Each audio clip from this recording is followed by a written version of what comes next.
Снова здравствуйте. Ну что, третья часть марлезонского балета.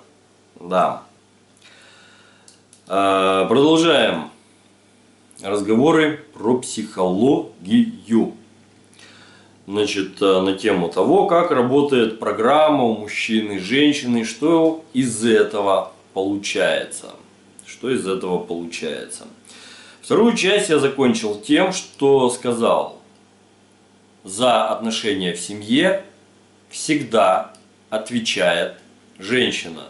Только женщина и только женщина. Все. Без вариантов. Потому что мужчина обращен вне семьи. Он защитник, он добытчик. Он занят тем, что снаружи. Его задача устроить охоту там. Его задача, значит, притащить мамонта оттуда. Его задача, значит, защитить эту пещеру от чего-то там негативного. Вопрос второй: насколько это получается в определенных внешних, так сказать, условиях, экономических, там, климатических и так далее. Внутри пещеры хозяйкой является женщина. Именно она хранительница очага, именно она занята тем, что в пещере она всегда обращена вовнутрь, должна быть обращена вовнутрь. Бывают семьи, где женщина пытается брать на себя роль, несвойственную для нее, роль мужика. Обычно так происходит в тех семьях, где изначально, как сказать, жена, будучи еще девочкой, видела, что ее мама, сильная женщина, подавляет ее папу-подкаблучника. Или когда, значит, у нее вообще не было папы, и она, соответственно, вообще не понимает роль мужчины в семье. Она может считать, что, ну, вот моя мама там справилась, и я справлюсь тоже.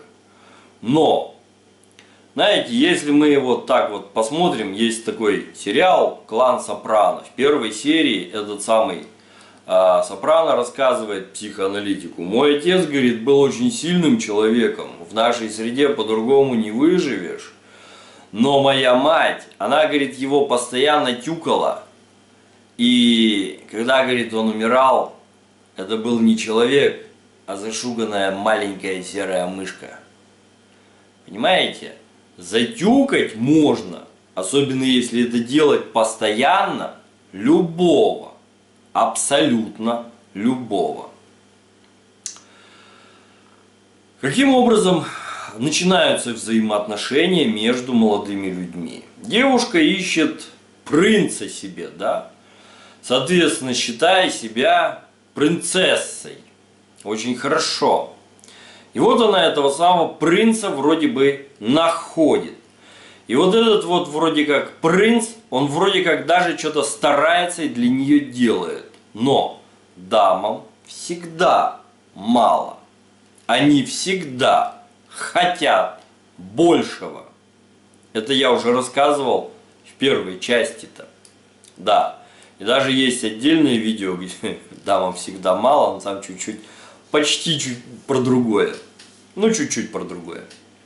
Так вот, дело в том, что, еще раз, в первой части я говорил, дама всегда ищет альфа-самца себе в мужья. Альфа-самец отличается от обычного мужика тем, что доплевать он хотел на интересы женщины. В первую очередь. Все. Он ее игнорирует, по большому счету. И именно вот это вот в женщинах-то, с одной стороны, и привлекает на уровне инстинкта, и потом же, соответственно, отталкивает. Она хочет больше себе. Больше себе. Про женский эгоизм я тоже рассказывал и объяснял, почему так происходит. Но, если мы так и останемся на уровне инстинктов, то через 5-6 лет, да, эта семейная пара разбежится и разведется.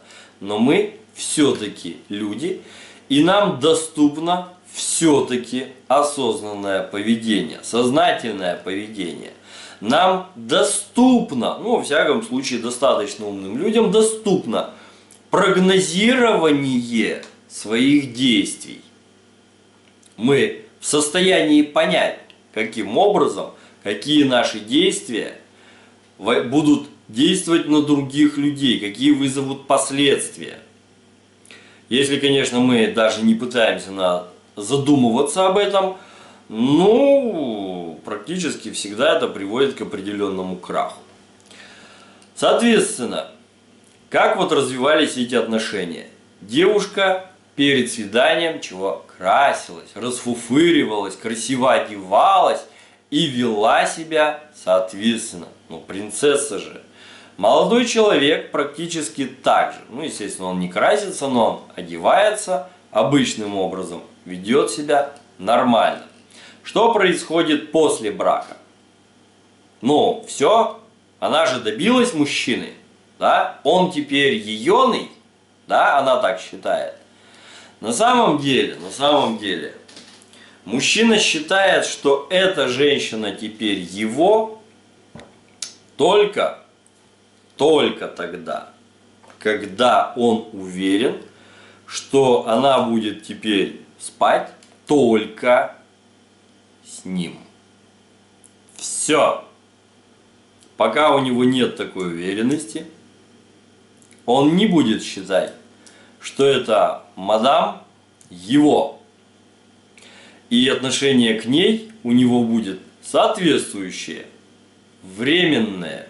И чем дольше не будет у него уверенности, тем будет больше он укрепляться в мысли, что длительных взаимоотношений там не получится.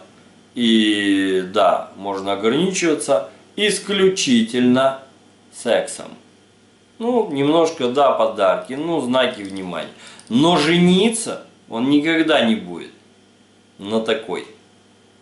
Если у него есть подозрение, что кроме него она еще с кем-то там бывает. Значит, так вот, девушка как начинает себя вести после свадьбы? Что там? Ну, классика, да? Позволяет себе, значит, уже не как на свиданке. Все, вот тебе условно бигуди, вот тебе условно отсутствие прически, вот тебе условно отсутствие, значит, макияжа, допускает поведение, значит, и одеваться дома каким-то, значит, образом в что-то бесформенное. Ну, ей же расслабиться хочется, правильно? Вот она одевается во что-то там бесформенное. Но когда идет из семьи, она одевает то, что подчеркивает ее фигуру. Понятно, да? Таким образом, она дает понять своему, как она считает, мужчине, что вообще-то она ищет другого. Ну, пока он ее тут устраивает, но вообще она ищет другого. Она готова найти другого. И у него пропадает уверенность в том, что это строго его женщина. Когда это его женщина, когда это его пещера, когда это его семья, он готов, я уже в первой части рассказывал, жизнь за нее положить, отдать. Но отдавать жизнь в тех условиях, когда он не уверен, что это его, что это достанется его потомству, он не будет. И это, соответственно, уже проявится в его отношениях. Понимаете? То есть она уже начала обращать свой взор наружу, на других. Она уже, как сказать, от него условно фигуру скрывает, а для других она подчеркивает. Ну, это язык тела получается. Домой пришла, значит, надела что-то балахонистое, краску, соответственно, значит, смыла, а туда пошла, там она подчеркивает. Понимаете, что происходит? У него чего? Начинается некоторое охлаждение. Дальше дама, значит, говорит, допустим, ну она хочет больше внимания от него. Правильно? Она же считает, это ее мужчина. Причем она начинает считать, что это ее мужчина на уровне как это ее собачка, это ее игрушка. Он должен теперь ее все удовлетворять во всех смыслах, развлекать, значит, и так далее. Но у него задача-то ведь другая. Понимаете, у нее-то начинается с того, что ты мне дай кров, защиту, достаточное питание для того, чтобы, значит, было потомство, начинается с этого, а вырастает во все остальное. Мне скучно, ты меня теперь развлеки, ты мне сделай то, ты мне там, значит, каким образом висюльки какие-то там, да, ювелирные украшения относятся к деторождению и способности мужика вообще обеспечить свое потомство нормальной пищей. Никаким. Это не показатель. Совершенно. Может хватать на еду и не хватает на брюлики. Не хватает на брюлики, но на все остальное это хватает. Но даме всегда надо больше. И чем больше мужчина ей дает, тем больше она от него хочет. Потому что эгоизм это такая штука увлекательная и затягивающая. Она хотела себе принца, но из этого принца начинает делать слугу, пажа для себя. Сказку об старухе, которая жила, значит, на берегу Синего моря в землянке, и у нее было разбитое корыто. Слышали? Чем закончилось? Как развивалось? Знаете? Вот и здесь в этих отношениях получается все то же самое. Чем больше мужчина дает, тем больше женщина хочет, тем больше она от него требует.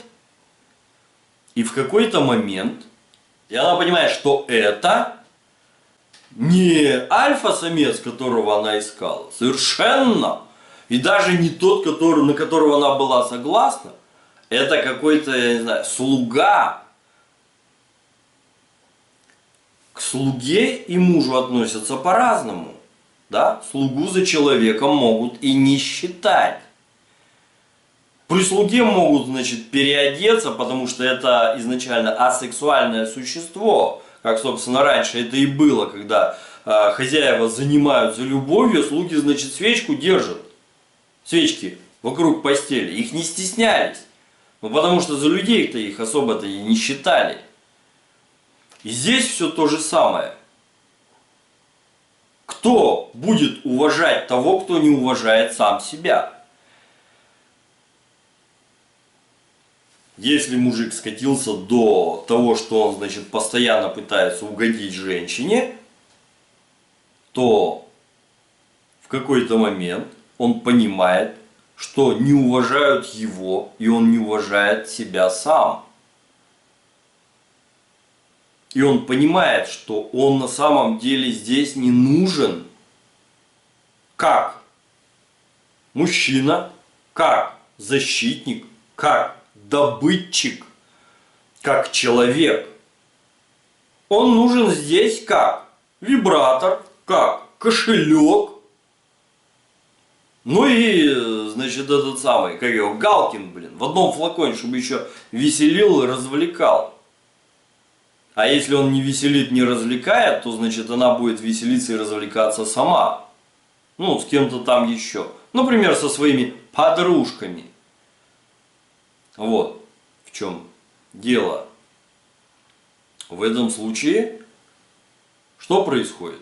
Ну, у него продолжает работать. Он должен защищать эту пещеру. Но если ему где-то кто-то предлагает что-то интереснее, ну, во взаимоотношениях, да, это же не только женщине можно сказать: ах, какая ты красивая, ах, какая ты замечательная. Говорите женщинам комплименты, она тогда расцветет. Мужчине тоже можно говорить комплименты. И он тоже может расцвести. Ему тоже можно рассказывать, какой он умный, красивый, мужественный, сильный, замечательный, уверенный. И он будет расцветать.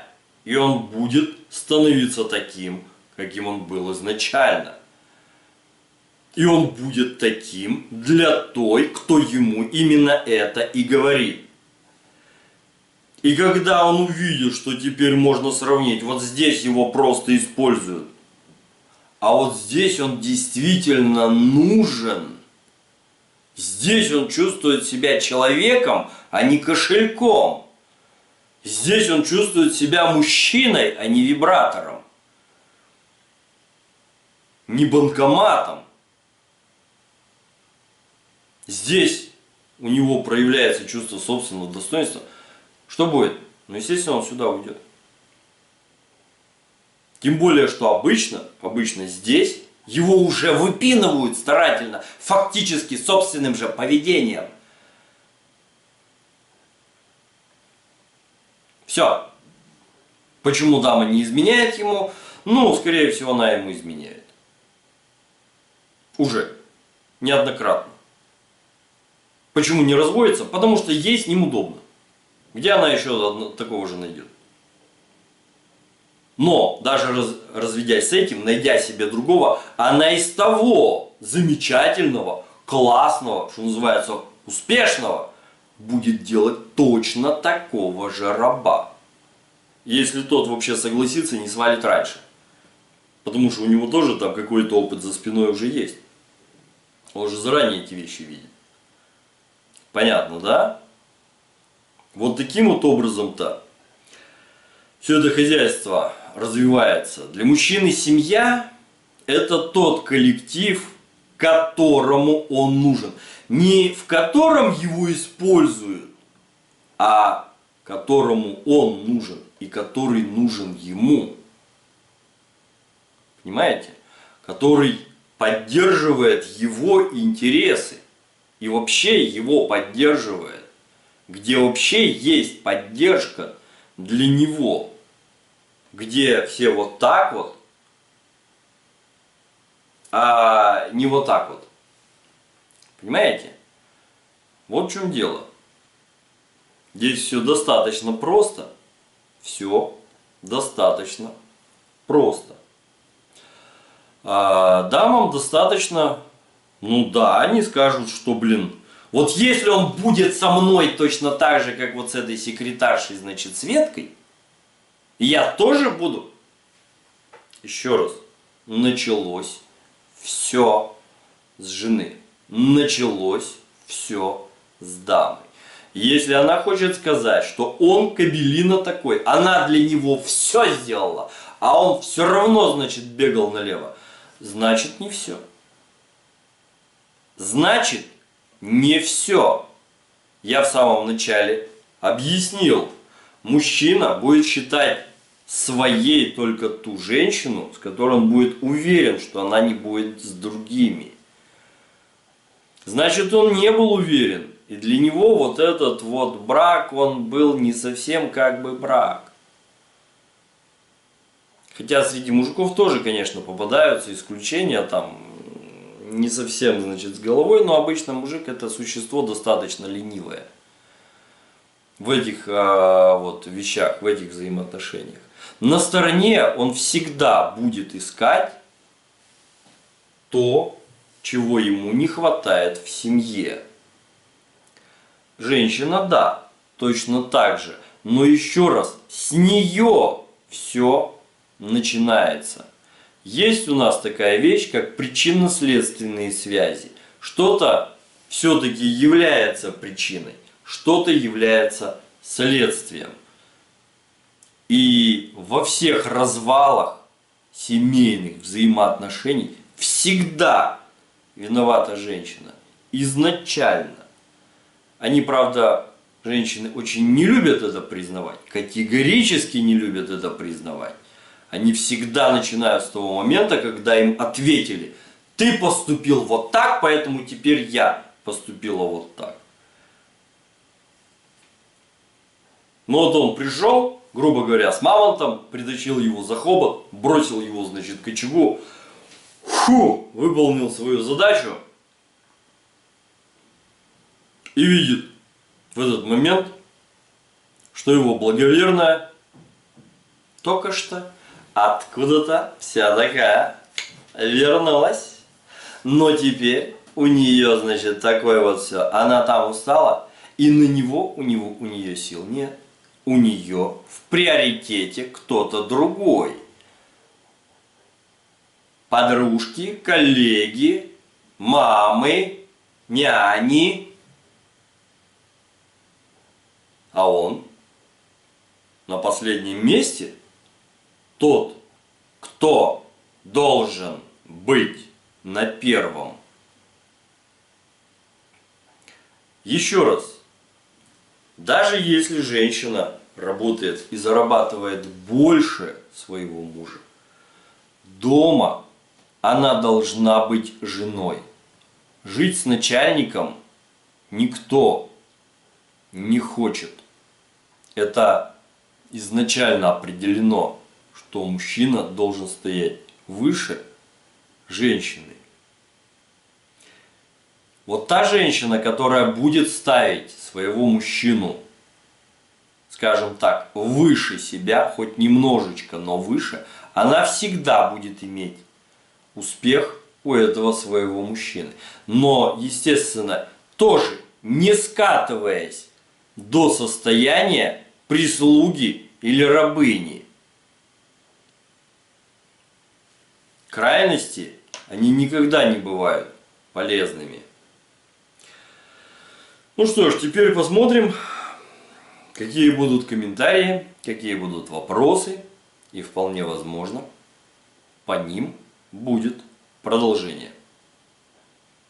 Всем пока!